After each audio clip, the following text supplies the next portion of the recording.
Hello everybody, this is the Orthodox Experience and I am Father Michael Lilly.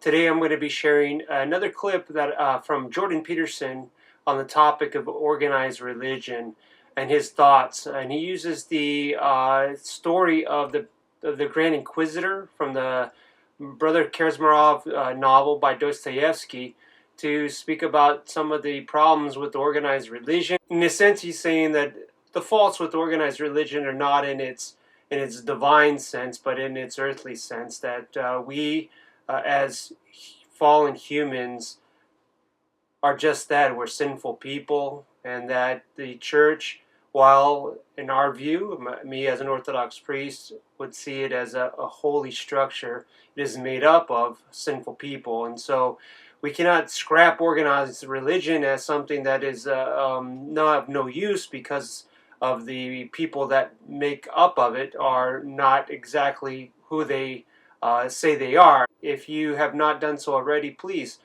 subscribe to the channel. God bless you all. Oh, okay. So this is what I'm pointing to, though, because we were having a discussion in some ways about sacred things. And then we're talking about the issue of religion. And so there's a couple of things I want to say about that.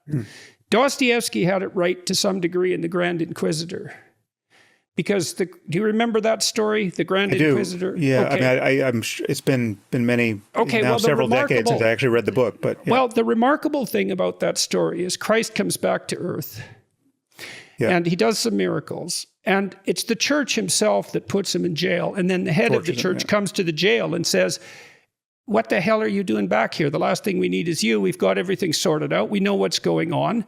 It's like, we're going to put you to death tomorrow." And then Christ kisses him on the lips, and the Grand Inquisitor turns white.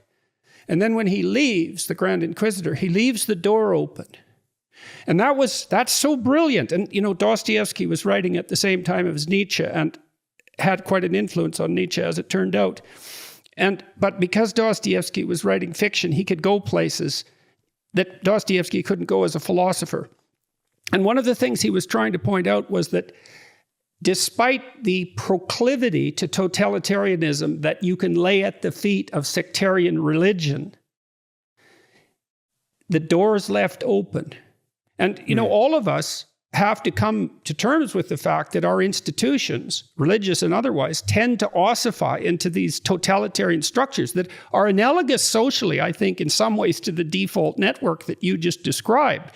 They're trying to point to something beyond that, but, you know, they degenerate and ossify, and then, but then we have to go underneath that too if we're going to get our criticisms right, because as terrified as it's reasonable to be about religious sectarianism and totalitarianism, it's also necessary to remember that chimpanzees go on raiding parties and kill the neighboring tribe, so to speak, and they're not motivated by religious concerns. And so to put that at the feet of religion, even implicitly, I think I understand why that's an impulse, but it doesn't face the problem deeply enough. And it also obscures a potential solution, I think, because it tends to throw the baby out with the bathwater.